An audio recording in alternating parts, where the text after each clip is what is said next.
Bienvenue dans l'Africa Newsroom, votre émission quotidienne de décryptage de l'actualité africaine. Au sommaire ce jeudi, la Côte d'Ivoire, où les yeux sont déjà arrivés sur les échéances électorales. La société civile plaide pour une réforme de la CEI, la Commission électorale indépendante. Un emploi sur 14, c'est la contribution du tourisme à l'économie africaine. Le secteur cristallise les espoirs, mais aussi les déficiences du continent. C'est notre grand angle du jour. Et puis direction le Cameroun, où des nouvelles réformes concernant le processus d'obtention du permis de conduire font débat. La question épineuse concerne les frais d'enregistrement en ligne des candidats. Avec nous sur ce plateau pour en parler, Monsieur Malik Faye. Bonsoir. Bonsoir, madame. Vous êtes responsable du Parti socialiste du Sénégal en France, également responsable des jeunes socialistes du Sénégal en Europe. Merci d'être avec nous sur ce plateau. Merci pour votre invitation. Avec nous également Monsieur Willy Elfej Miabatoussa. Bonsoir. Bonsoir. Vous êtes consultant en marketing. Merci d'être avec nous sur ce plateau. Merci à vous. Sans oublier notre éditorialiste Alfred Chango. Bonsoir Alfred. Ravi de vous retrouver autour de ce plateau, Graziella, et puis à mes très chères téléspectatrices. Merci de leur accueil bienveillant. Démarrons tout de suite avec l'actualité politique.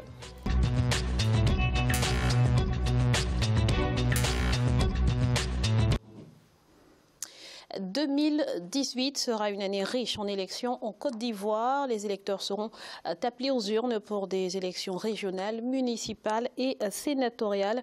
Pour aborder ces échéances sereinement, la société civile plaide pour une réforme de la commission électorale indépendante. C'est un reportage d'Olivier Conan, notre correspondant en Côte d'Ivoire. La société civile ivoirienne pour une réforme de la CEI, commission électorale indépendante. 15 organisations regroupées dans une plateforme dénommée Groupe de plaidoyer et d'action pour la transparence électorale appellent le gouvernement à changer la composition de la CEI pour la mettre en conformité avec l'arrêt de la Cour africaine des droits de l'homme et des peuples. Cette Cour a condamné l'État de Côte d'Ivoire à modifier la composition de la CEI parce que déséquilibrée en faveur des partis proches du pouvoir et la rendre conforme à la Charte africaine sur la démocratie. Le groupe de plaidoyer et d'action pour la transparence électorale propose une commission électorale indépendante réduite à 13 membres contre 17 actuellement.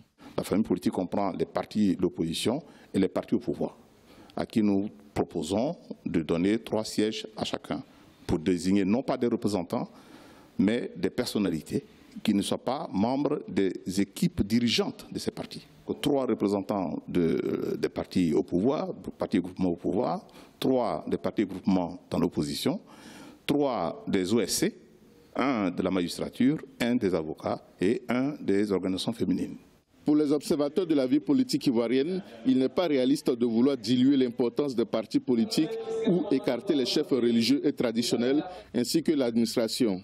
L'organisation des élections concerne au premier chef les partis politiques qui compétissent pour conquérir ou conserver le pouvoir. Il est difficile de convaincre qu'on peut trouver 7 représentants de la société civile qui seraient des représentants d'organisations véritablement indépendantes.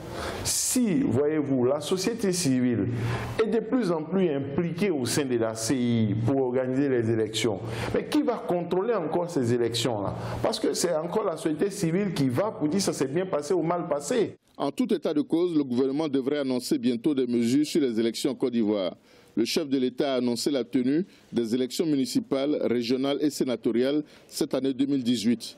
Les conseils régionaux et municipaux actuels ont été élus en avril 2013 pour des mandats de 5 ans.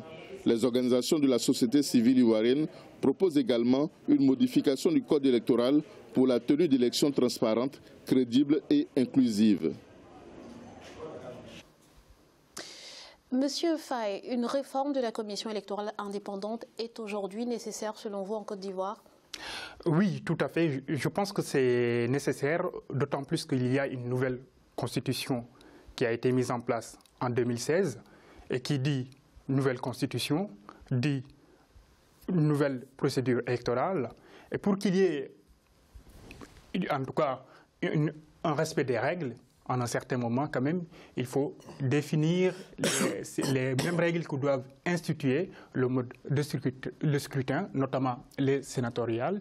Les sénateurs seront élus pour la première fois en Côte d'Ivoire, il faut quand même essayer de faire comprendre aux gens la procédure à suivre, aux partis politiques leurs devoirs, mais aussi les droits qu'ils ont, afin que la procédure soit transparente. C'est encore plus nécessaire dans la mesure où, en Côte d'Ivoire, nous sommes dans une démocratie qui n'est pas tout à fait mature, et donc, pour éviter ce qui s'est passé... Non, mais là, je ne suis pas d'accord avec vous quand vous dites que la démocratie ivoirienne n'est pas mature. Non, la démocratie ivoirienne est mature, mais a connu des soubresauts suite justement à ce que nous savons des élections de 2010-2011, hein, les conséquences justement de la non-reconnaissance. Et donc, pour le coup, effectivement, ça n'était qu'un incident.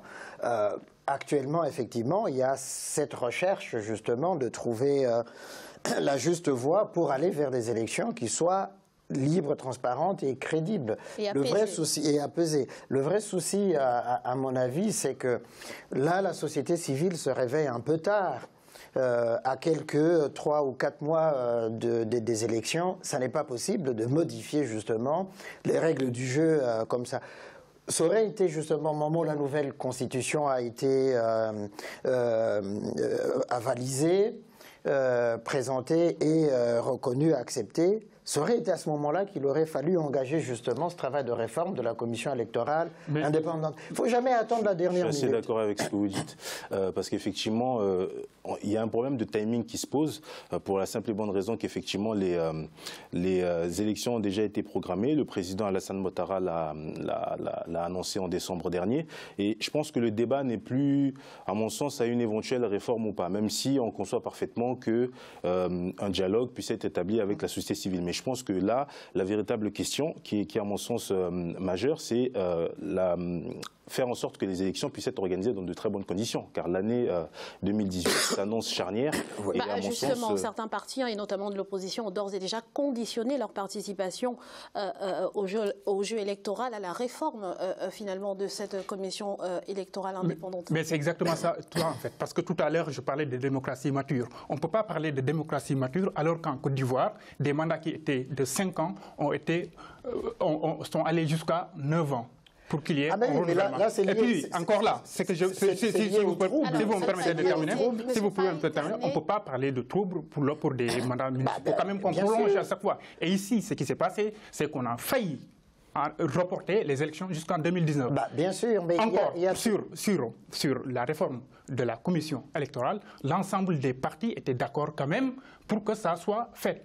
Et maintenant qu'on a annoncé les élections pour le mois d'avril, pourquoi on n'aille pas jusqu'au bout? On a le temps pour faire une réforme. S'il y a la volonté de le faire dans tous les pays d'Afrique, il y a la volonté de faire ça. Non, les élections vont avoir lieu. Combien de temps pour réformer? Oui, mais les élections vont avoir lieu en avril. Vous ne pouvez pas engager une réforme maintenant Non, ce n'est pas ça l'enjeu ou le vrai problème, puisque au fond, il suffit qu'on se lance dans cette voie-là. Il n'y a pas d'élection en avril. Il n'y a pas d'élection cette année-ci. Donc, mieux vaut aller aux élections avec ce qu'il y a aujourd'hui, et puis pour les élections futures, changer les modalités justement de constitution de cette commission électorale nationale indépendante.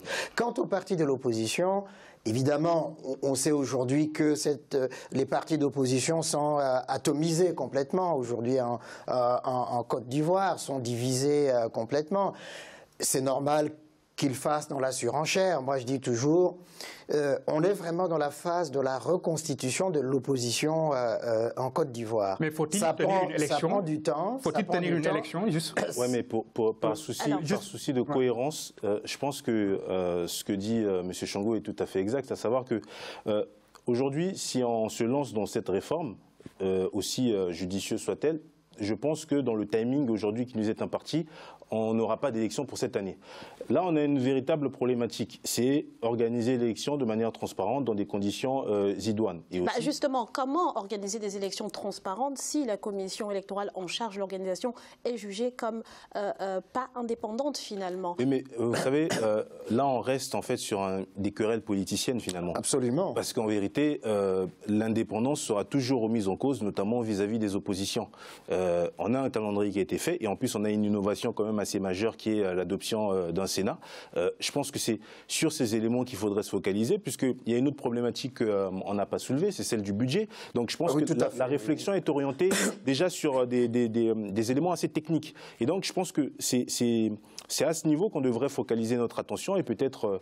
Alors, moi, je dirais non seulement ce que vous venez de dire, mais j'ajouterais aussi une chose. Si on veut effectivement que, les membres de cette commission électorale indépendante soient tenus justement de respecter les critères, les conditions de transparence, etc., le respect de la loi, pourquoi ne pas leur faire prêter serment, justement, de respecter cela et mettre en place des sanctions au cas où il y aurait un manquement de leur part. Ça peut être aussi une modalité, justement, de garantir cette transparence-là, du moins pour le moment. Dans une élection, la précipitation n'est jamais la meilleure chose à faire. Ils ont pris du temps. Il est préférable il est préférable même de reporter les élections. Parce qu'au début, c'était l'option d'Alassane Ouattara lui-même. C'est pour ça. Il est revenu là-dessus, peut-être parce que ça l'arrange. Peut-être parce que ça l'arrange. Dans sa propre coalition, il y a des difficultés. Mais non, ça ne l'arrange pas du tout. Organiser des élections pour qu'elles soient contestées après, est-ce que c'est nécessaire? Aujourd'hui, on a cette possibilité, de réformer la commission électorale, quitte à reporter pour avril ou bien pour quelques mois, pour que les coalitions soient réunies. D'autant plus que ce que je disais tout à l'heure, qu'il y a une nouvelle institution et on ne peut pas organiser une élection pour une institution qui n'a jamais figuré dans la procédure électorale. Mais d'où justement le fait que... une première. Mais d'où justement le fait qu'il y a un calendrier qui fixe bien l'organisation des premières élections locales et régionales, et on remet à plus tard, vers la fin de l'année probablement, les élections sénatoriales. Mais ajouter au fait qu'il y a une loi organique qui va justement détailler un certain nombre d'éléments concernant les conditions justement d'organisation de ces élections et qui met aussi l'accent sur les sénatoriales, avec les conditions d'éligibilité et tout le reste. Et je rappellerai juste ce dernier point, c'est que si on suit un peu la logique, les mandats pour les municipales et régionales arrivent à expiration en 2018. Donc je ne vois pas trop d'incohérence non plus. Je pense qu'effectivement, il avait annoncé initialement qu'elles allaient avoir lieu en 2020. Oui. Il a revu sa position. Maintenant, mettons les choses en place pour que les choses s'organisent. Et d'ailleurs, il est revenu là-dessus. Pourquoi? Parce que son Premier ministre l'a convaincu de respecter quand même les échéances pour éviter quoi? Des critiques. Exactement, des querelles, voilà. Mais en démocratie, il faut respecter les minorités. Et les minorités, c'est la société civile, c'est les ONG qui demandent qu'on revoie cette commission électorale. Ce n'est pas les partis politiques qui doivent décider uniquement. Mais pourquoi ils n'ont pas demandé cela au moment où... Ils l'ont demandé, mais Alassane Ouattara même était d'accord pour ça depuis longtemps. Depuis plusieurs mois, il a été d'accord pour une réforme de la commission électorale. Depuis 2016, on est en 2018, ça fait 2 ans. Parce qu'il l'a promis, Alassane Ouattara l'a promis. Pourquoi il n'a pas tenu cette promesse? Il se réveille tard, à mon avis. C'est lui-même qui vient de fixer les élections. La société civile l'a réclamé depuis très longtemps. Alassane Ouattara était d'accord. Pourquoi il ne respecte pas la procédure? Pourquoi l'arrêter maintenant? C'est ça, en fait. Merci, messieurs, pour toutes ces précisions. Nous allons marquer une courte pause. On se retrouve dans quelques instants pour la suite de l'Africa Newsroom. À tout de suite.